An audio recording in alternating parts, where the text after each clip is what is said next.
You're listening to the Practical Wealth Show with Curtis May, putting you in the driver's seat to control your finances.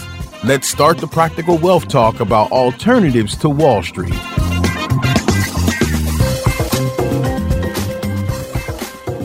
Hey, everybody. Welcome to another edition of the Practical Wealth Show.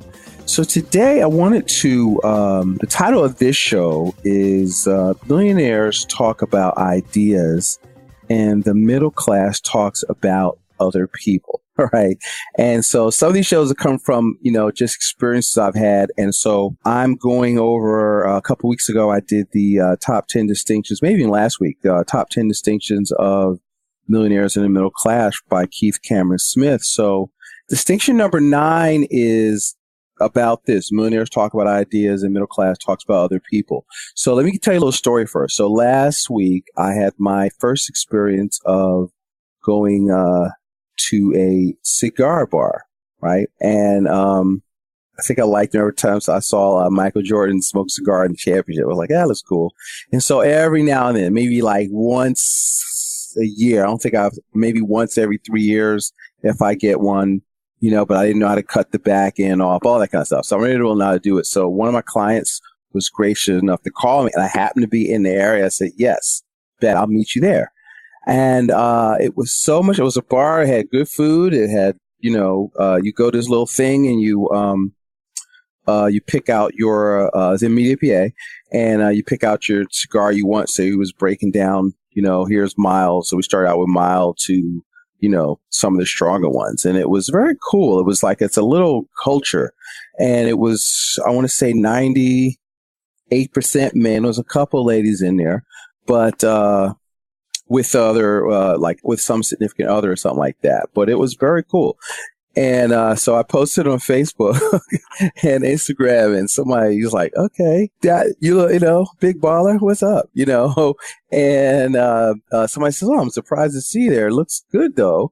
And but I had such a good time. But, I thought about it, the cigars are an interesting sensation, and it didn't help the few beers I had with it. But that wasn't the fun part. The fun part and how it relates to this episode was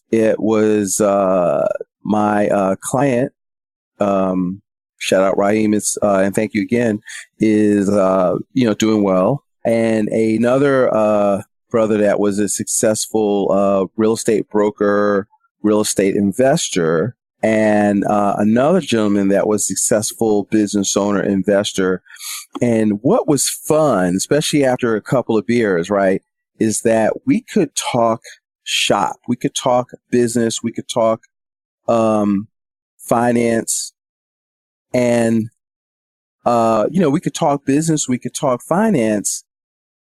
And it's different when you're around other successful people or other business owners, because you don't really have to hold back, worrying about, what you're saying is going over somebody's head, what you're saying is going to offend somebody, because you're talking about money and how are we going to do this and this project and how much revenue it will generate. And because it's not bragging, or trying to show off. It's just like, we're solving problems. We can talk shop, and we're talking about ideas. I'm going to get the other gentleman to come on my podcast. I think he has a YouTube show, or he was just shooting a YouTube episode. So we could talk about that kind of stuff, about business, about deals, about ideas.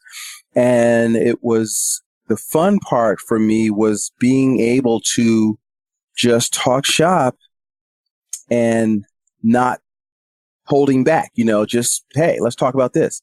And talking about success, talking about winning. I have great experiences, going to the summit, the Prosperity, Kim Butler Summit for Prosperity Economic Advisors, shout out, which is in July, which we're excited about going back to. The same thing. It's like my wife knows, like the first time we went to Park City, the first 3 days of the summit, she knows, listen, you're not really going to see me because I'm working. So I'm shutting down I'm hanging after the meeting, because the fun part is the meeting after the meeting. These brilliant people talking shop, right? And so going to events like that is like going to basketball camp. When I was a kid, it was nothing better I could do than, I played basketball in high school and college, and my favorite vacation was a week at basketball camp. We were playing full court 1-on-1 in 102-degree weather. I remember up in Poconos. And some camps had like a lake, you go swimming and that kind of stuff. But, living, eating, drinking, breathing it, watching film, I was in heaven. I was absolutely in hog heaven. And so when I go to events, and so hopefully you have things like that you can throw yourself into where it's not a chore. See, it's a blessing when your vocation is your invocation. And that's how I feel about prosperity economics. So that was the fun part. See, going to that. So brings me to the point of the podcast, right? So what do you talk about? So because I see this all the time. People talk about, I get bored with people. I watch and listen to enough sports talk and just basic stuff. So I have an idea what's going on and I'm conversant, but I don't really watch TV that much because I'm very controlling of my attitude. The only two things I can control in business is my attitude and my activity, what I'm doing. So I try to stay in control of that. And I don't have the energy for negative people, things, events bringing me down because I have in a situation where I have to be a work creator. I live in the performance economy. So I don't have the luxury of depression or a bad day off, or, whatever. I got to make stuff happen. Okay. And so if you're not feeling well, I tell people, look, you got to suck up. You got to play hurt. If you're a leader, leaders don't show hurt, quit, or doubt. Okay. So get over it and do the work. Okay. And that's how I coach people. So I tell people, you want, Curtis, can you coach me? Listen, be careful because I practice leadership, not friendship. Right. And so if I coach you, you give me permission to put my foot up your behind.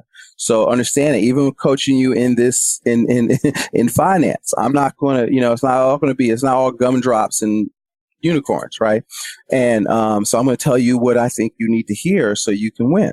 All right. And what I realize, sometimes I hold back, and even on this show, I hold back a little bit. I may stop doing that. Right. And after listening to, I just got this book, Wake Up Warrior. So it's like, okay, I'm holding back. Maybe I don't need to do that. But so let's talk about this. What are you talking about? Okay.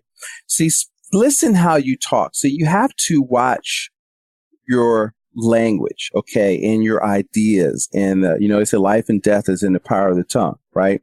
And so what do you spend your time talking about? See, words are like a ship's rudder. This is from the book. They determine which direction you're going in life. Millionaires spend most of their time, or would be millionaires, okay, because you got to get there first. So you got to adjust your attitude correctly.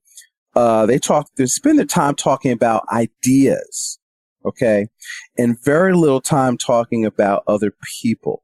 So the middle class rarely talks about ideas. They spend the majority of their time talking about things and people on Facebook, worrying about, dumb stuff or things you can't control or other people. Did you see what, so-and-so did? Kim K, or Beyonce said this, or Colin Kaepernick did all this stuff. Trump said that. Who cares? All right. You need to know what's going on, but you can't get caught up in it. In the book, he says, look, and he once saw a plaque in a businessman office that says, big people talk about ideas. Average people talk about things, and small people talk about other people. Ouch. All right. Ouch, ouch, ouch. I'm going to put that on my wall. I'm going to make a plaque out of that myself, or meme that I'm going to post somewhere. And so this is worth repeating. Let me say that again. Big people talk about ideas. Average people talk about things, and small people talk about other people. So ask yourself this. What do you spend your time talking about? Ideas, things, or people? And, there's a saying that says there's three types of people: those who make things happen, those who watch things happen, and those that say, hey, what happened? Or wonder what's happening. Okay. And, and so that's the statement of that statement is like the key to success. See, if middle class people are talking about things that came from some millionaire's idea, a car, this product, sports, you worry about these millionaires, this and that, their contract. I could care less. Listen, they're all right. So I love my Eagles. And I know people that after they lost, they depressed all afternoon. And, I bleed equals green since the time I was 6 years old. But guess what? Their losing make me have a bad day. Okay. Because at the end of the day, they get a check every game. Okay. And so this is how I looked at it. Now, that being said, I was generally that week after the Super Bowl, I was really happy.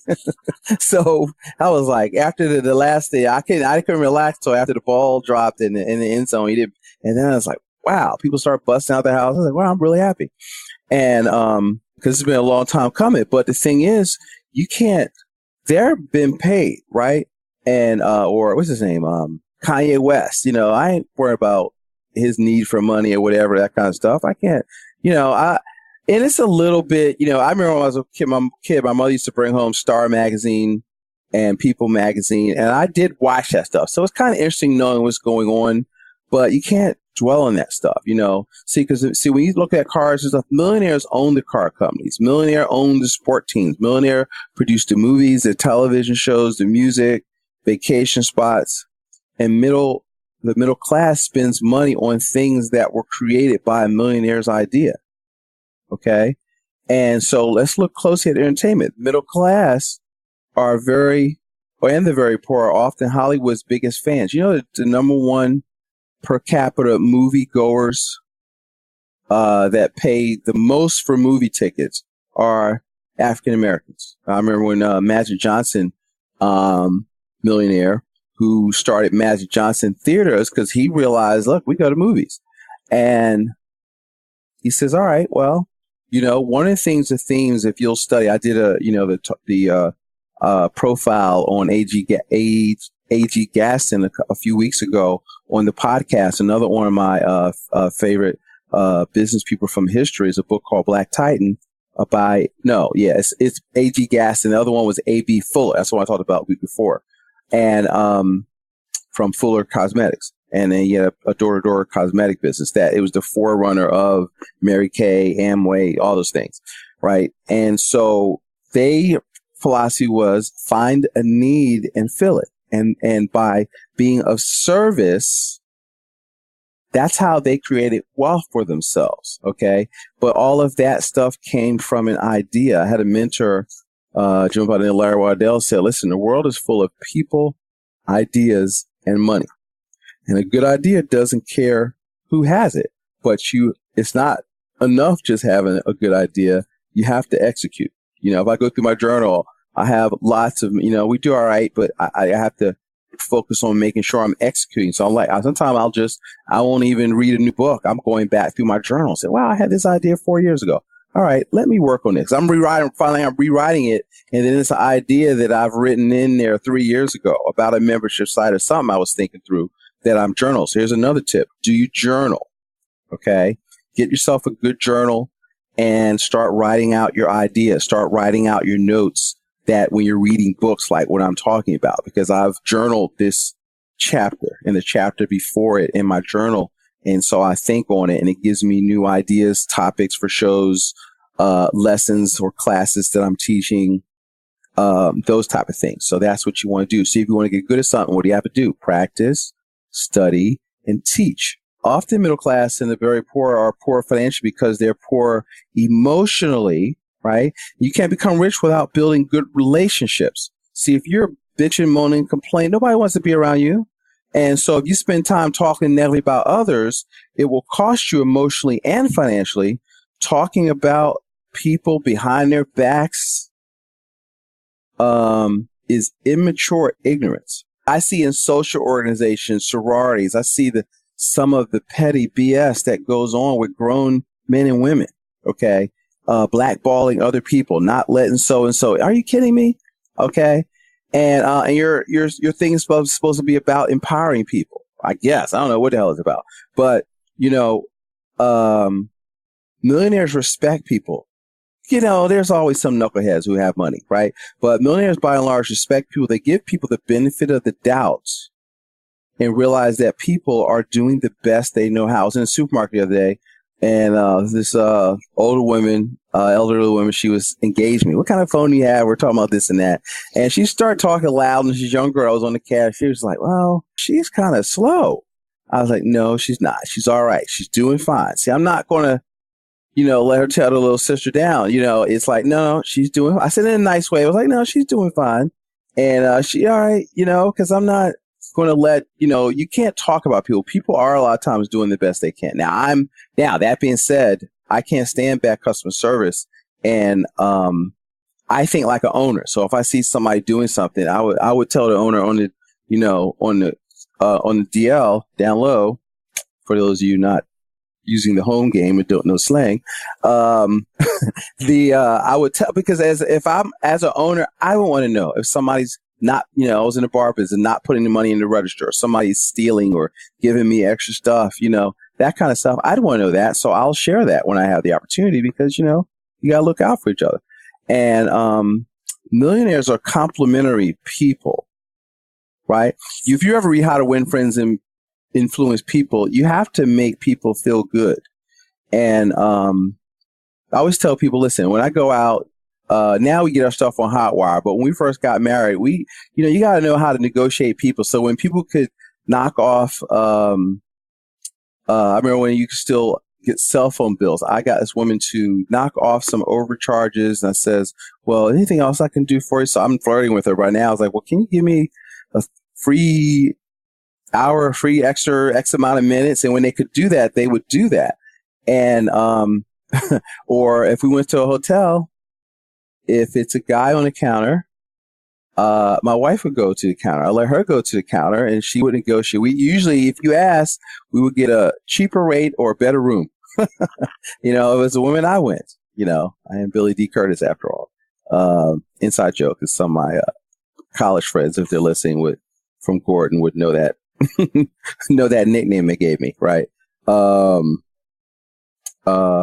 of the mustaches. So anyway, but you know what happens? You just got to know how to deal with people. You know how to make people laugh and befriend people. So you can't do that if you're, always bitching, moaning, complaining. Nobody wants to be around you. Okay. And, so you have to stop that. Millionaires talk about a great idea someone had. Okay. So, because millionaires talk about people, but I'll look at stuff going, wow, that was a great idea, or that I like his business system, or, I was just telling somebody about this book I bought, and I was just marbling the funnel, where I bought this book, this was $100 book. And then I did what I noticed. So I'll tell them I'll buy, because I want to see the whole process, so upsold me to an audiobook for another $48. And then you could have bought this other video thing for another $200. And then, on another something else. And then the last thing was pay $500 and go to their 3-day intensive. I was like, okay, I didn't do all that. I may get to that, but I like that. So see, it's like, what I ask is, all right, how can I do that? Okay. So you got to pay attention to good ideas. And if you're in business, you want to be in business. My dad used to always tell me, listen, you got to study stuff. You work to learn, don't work for money. So, I was at a clothing store. I was telling these young guys I've been doing a class for, and I said, listen, one time out there, I had me work I hate it. I was working at this clothing store, and I was bored. You're from Philly, it was Crash Brothers. And they were, cool. It's just, I was making $4, $4.35 an hour. This is like late 80s. And I was like, oh, Dad, I hate it here, but we had a bar. I didn't want to bartend, and I wasn't any good at my insurance business yet, right? And so he says, well, could you run a clothing store if you wanted to? I don't know. So, but when we went to work, I looked at it differently. I knew the owners were multimillionaires. So I said, well, what are they thinking about? What are they doing? And I started watching it. I started looking at the whole thing from a completely different perspective. And so I probably could now if I wanted to, or retail. Business is business, right? And so I look at the pricing. I talked to the salesman. I looked at their, the fact that if you sold a suit, they take out the wooden hangers and just fold them up and put them in a box if you bought a suit, because the hangers cost, I don't know, probably $3, and he wasn't trying to give those away. So it's like little things that they did in terms of not wasting money. So you've got to study the idea. So if I get around people, I'd like to know. Sometimes you see this on the show. I want to know what, if I don't do it on air, I definitely do it off there. What are you reading? so I can know if there's something I'm missing that I should be reading. What are classes that you've attended? And, what is your focus for this year? What new things, what new skills, what should I be learning how to do? And so that's the kind of stuff. So after saying that, so let's say you are talking about other people, what can you do? Right. So let me close this with that. So you want to take the time to dream every day. It increases your creativity. So you get what you think about. Earl Nightingale talks about the strangest secret. You get what you focus on. Napoleon Hill, think and grow rich, right? And so in chapter 36, he breaks down, you've got a bigger to get goal. You got to have something that you ardently desire. You got to write it down. You got to look at it every day, and you'll start to figure out what you need to do, what you need to give in terms of work, in terms of service to generate the revenue that will allow you to save to help that idea become a manifestation in the reality. And you got to watch what you say. See, one of the cool things about, for example, Rich Dad Poor Dad, the title of the book is Rich Dad Poor Dad, What Wealthy People Teach Their Kids That the Poor and Middle Class Don't. And so in the book, he says, listen, I had two fathers. One father said, you think money grows on trees? We can't afford it. Rich Dad said that you can't never say I can't afford it. The question is, how can I afford it? One dad said, go to school, get your education, find a good company to work for. The other dad says, hey, go to school, get your education, but find a company to buy, So instead of going looking for jobs, you've got to focus on creating jobs. So you've got to be, especially as I'm talking in the Black community, since more people have got to learn how to be job creators. And, you got to learn how to create your own work by looking for problems that you can solve. So you've got to think about ideas. You got to write them down. You got to flesh them out. You got to have big dreams. You got to change your vocabulary. Number one. Okay. And so talking about ideas require a different vocabulary than the middle class use. Use words like possible instead of impossible. Can instead of can't. I will instead of I should, or even I'll try. Right? Millionaires have positive vocabularies. Be positive.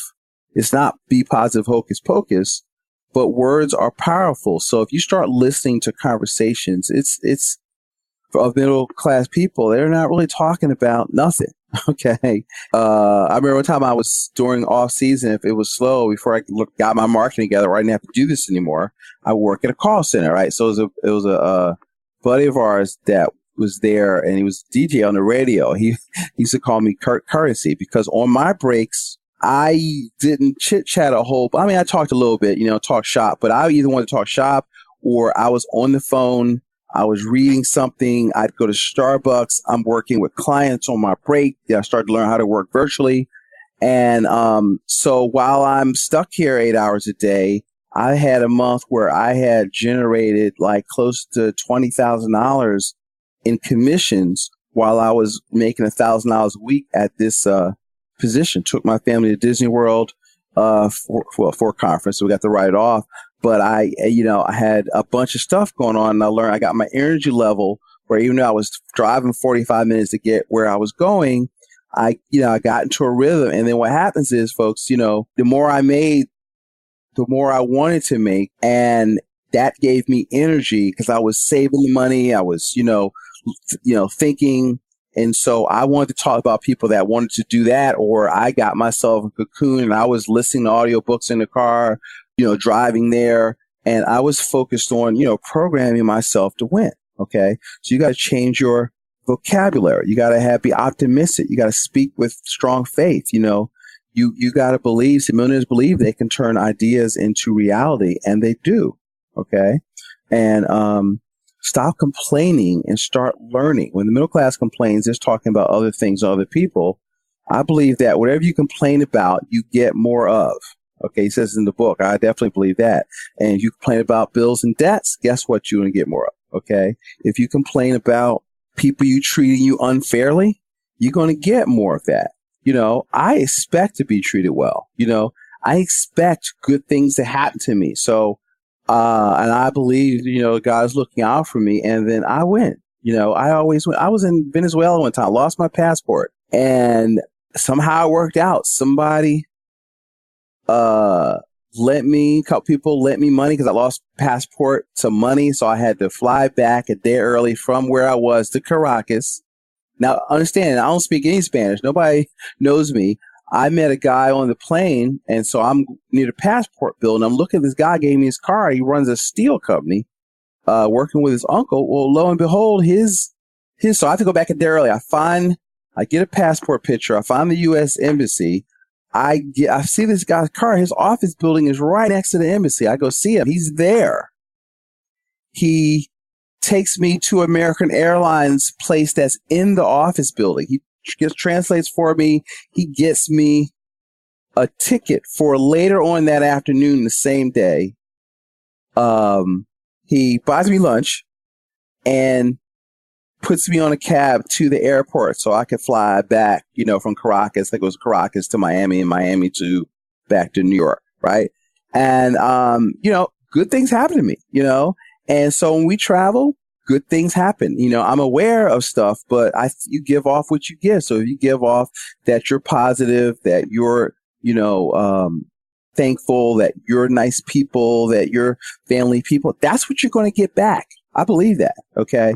And so stop complaining. See, millionaires are not whiners. Okay.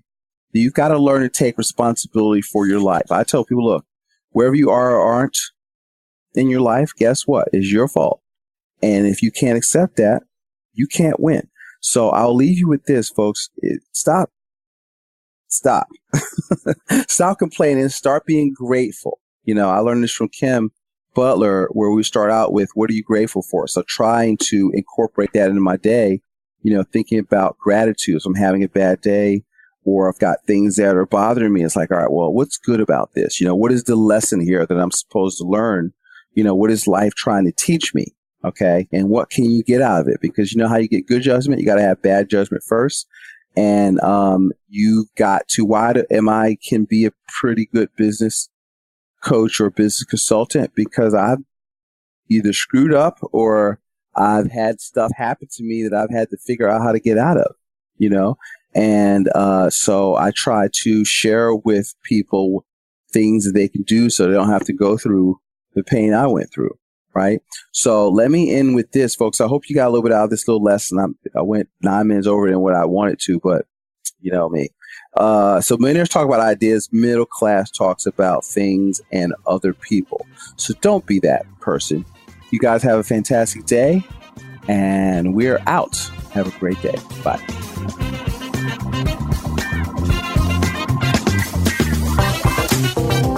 Thanks for listening to Practical Wealth. To access the show notes and resources, go to practicalwealthshow.com. To get your questions on the show, go to practicalwealthshow.com.